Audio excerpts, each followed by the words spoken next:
tonight I'm camping in a 3-second pop-up tent. Not one of those £5 cheap supermarket deals. This one costs a fair bit more. But the question is it worth it? Let's find out. I was contacted recently by Reactive Outdoors, who asked if they could send me a 3-second pop-up tent to give it a try and see what I thought. They also popped in a ground sheet as well. Let's have a look. So it comes with its own little carry handle, and there's 2 straps here which hold it in place. By the way, I've not seen this yet. I'm seeing it for the first time, the same as you are. So inside the bag comes the tent, and there's the this is the section for the top of the roof to keep the rain out, which I'll explain more later.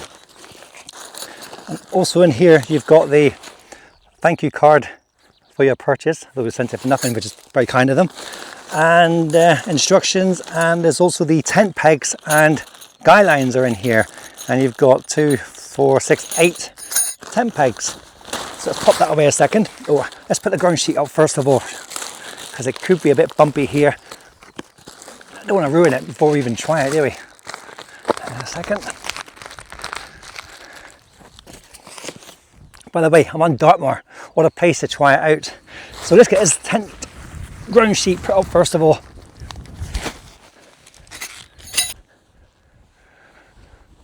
So there we are. Here's our ground sheet down.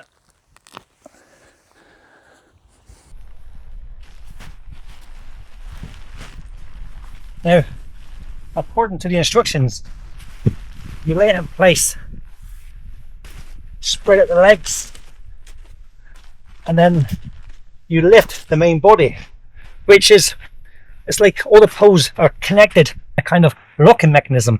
You just lift the poles apparently and it snaps in place.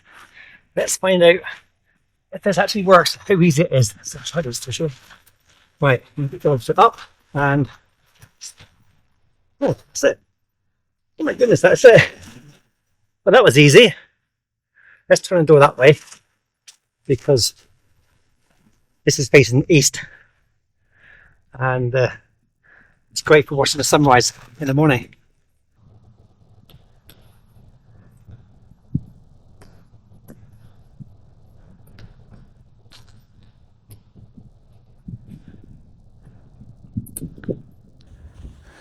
So that's the guy lines in place, and we've now got the small kind of rain cover, which should attach to the top somewhere. Oh, there we are.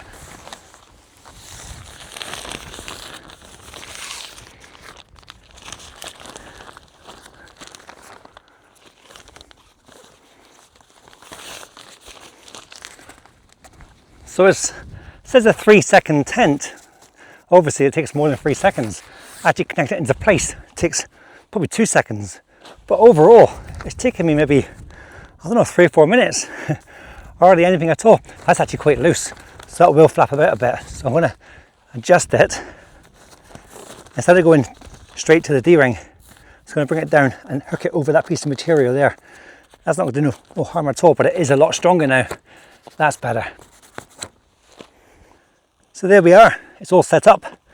That was actually really easy to set up. So let's find out more about it. The framework does feel quite sturdy, and it states it can withstand winds up to 40 miles an hour. The material is a 210D polyester Oxford fabric, so it should be waterproof. You've got a cover on the top which protects the mechanism underneath, but I am concerned about that because if it's windy and raining from the side, you could get puddles building up inside there, which would not be good. And for what it would cost the company to replace this to make it bigger, it's not a lot at all. The zips seem to be of a decent quality, no problem at all. And they're, 1 second, let's close that up a minute. They're also covered with this little flap to stop any rain from getting in them. You can also roll this up, obviously. So it's got, it's got 2 of these little flaps to tie it back. Each door has a couple of ties for tying it back, and each door also has the upper section, which is mesh, for ventilation or for a window, which can be opened and tied up as well. The roof of the tent is also ventilated, and there's also one of these hooks which you get most tents for your night lamp. There's also a pocket here on one side of the tent for putting your bits and pieces in. I do like having the two doors and that wind flowing through. It does feel nice.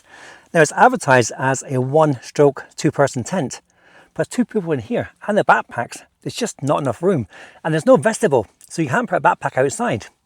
I'm 6 foot tall, and my feet are touching the bottom, and my head is just about touching the top. So tonight, I'll have to sleep at an angle, which, to be honest, is okay. It's comfy, and there's still room either side of me for my backpack.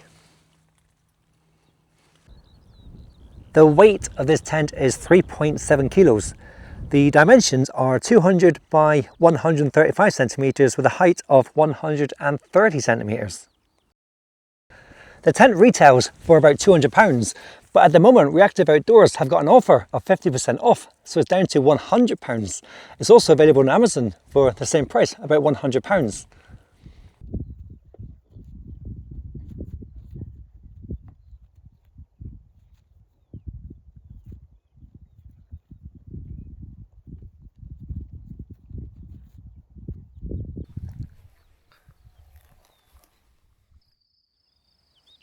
Good morning from Dartmoor, and what a beautiful morning to wake up to. So what do I think about this tent? Well, I'll be honest, when they first contacted me and asked if they sent one out to me, I did research it, and I kind of wasn't expecting much. I'm not sure why, but I wasn't expecting much. But I'm actually quite surprised, and it went up so easy. The overall framework feels quite secure. It was a bit of a breeze last night, not much, and it stood up okay. I did have a problem with the flap on top, which I'll explain in the negatives later on. And there's no rain last night, so I've not had a chance to test it in the rain, but I'm pretty sure it should be waterproof. My goodness, it's only, what time is it? It's 7, no, just gone 7 o'clock in the morning, and it's roasting already on Dartmoor. Sorry, excuse the muffled sound. Just take the microphone off and take my jacket off. So would I use it whilst wild camping on Dartmoor? Unfortunately not, and that's mainly because of the weight. It's 3.7 kilos, which is a lot heavier than what I would normally take in a tent on Dartmoor. But in saying that, I know people that do use heavier tents, and they're quite happy to carry that extra weight. It would be perfect for camping at a campsite, maybe a festival, or even a day on the beach, because it's so fast to erect it. So it would be suitable and perfect, I would say, for other situations. It's just not right for me for wild camping on Dartmoor. Okay, let's talk about the negatives.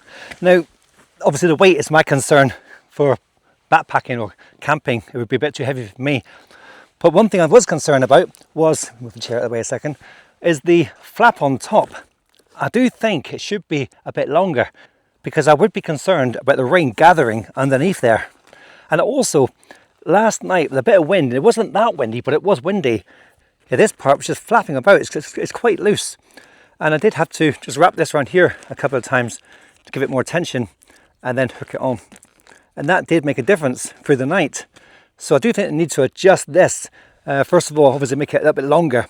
But this side's perfect. Look, if you look at this side, it's got perfect tension here. So this does need to be adjusted to make a difference. And this peak, this got me more than once. In fact, it's got me 3 or 4 times. Walking in, I smashed my head in there. So thankfully, I had a hat on to cushion the impact. But it just seems to be in the way there. Maybe if it was shorter, I don't know if it'll work. But that got on my nerves. Really got on my nerves. Okay, so I'm all packed up now, apart from the tent. So let's see how long it takes to put it all away, including the guidelines as well. Let's start a timer now.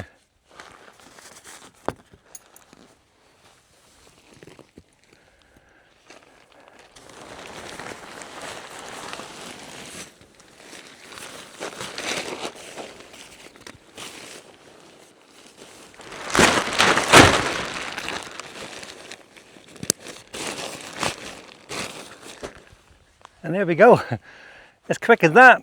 And the nice thing is, the actual bag is bigger, slightly bigger than the tent originally was packed in. So it's a lot easier to get into the bag than some tents are.